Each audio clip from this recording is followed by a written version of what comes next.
बिस्मिल्लाहिर्रहमानिर्रहीम अस्सलाम वालेकुम most welcome to Khadija ji health and beauty tips. बड़ा ही अच्छा वाइटनिंग फार्मूला आप लोगों के साथ शेयर करने जा रही हूँ। सबसे पहले हमें लेमन लेने के लेमन को 2 हिस्सों में डिवाइड करेंगे, उसके बीज रिमूव कर लेंगे। उसके बाद हम इसके ऊपर कोलगेट जो है वो लगाएंगे। कोलगेट आप कोई से भी ले सकते हैं, अच्छे से लेमन के ऊपर आपने फैला देनी है। उसके बाद हम इसमें ऐड करेंगे बेकिंग सोडा, यानी कि खाने वाला सोडा जो होता है 2-3 चुटकी या 3-4 चुटकी, ठीक है। बस ये चीज़ें हैं, इसके अलावा और कोई भी चीज़ नहीं है। उसके बाद आपने इसकी फेस को छोड़कर अच्छे से एप्लीकेशन के लिए अपनी बॉडी फुल पे लगा सकते हैं। आप अपनी गर्दन पर, अपने हाथों पाँव पर, टुकड़ों पे, कोहनियों पे, हर जगह लगा सकते हैं, ठीक है। बस आपने बच्चों के ऊपर अप्लाई नहीं करना और अपने फेस के ऊपर, क्योंकि बच्चों की स्किन भी सेंसिटिव होती है और फेस की भी, इस वजह से।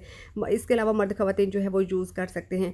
आपने लेमन को हल्का हल्का से प्रेस करें, उसका जूस निकाल लेना है, रस निकाल लेना है। और उसके बाद आपने इसकी तकरीबन 4 से 5 मिनट तक इसी तरह से हल्के हल्के हाथ से मसाजिंग करनी है। उसके बाद आपने 2 से 3 मिनट इसको रेस्ट देना है और उसके बाद फिर आपने इसको नॉर्मल वाटर के साथ वॉश कर लेना है। जहाँ पर मैं अपना हेयर जो है वो गीले कपड़े के साथ साफ करके आपको लाइव रिजल्ट दिखा रही हूँ। आपने इसको वीक में जस्ट 2 टाइम यूज़ करना है। बड़ा ही बेहतरीन सा वाइटिंग फार्मूला है। आपने स्टूडेंट्स को अप्लाई करना है और मुझे अपना फीडबैक दीजिएगा। साथ ही साथ चैनल को लाइक कर दीजिए, शेयर, सब्सक्राइब। अपना बहुत सारा ख्याल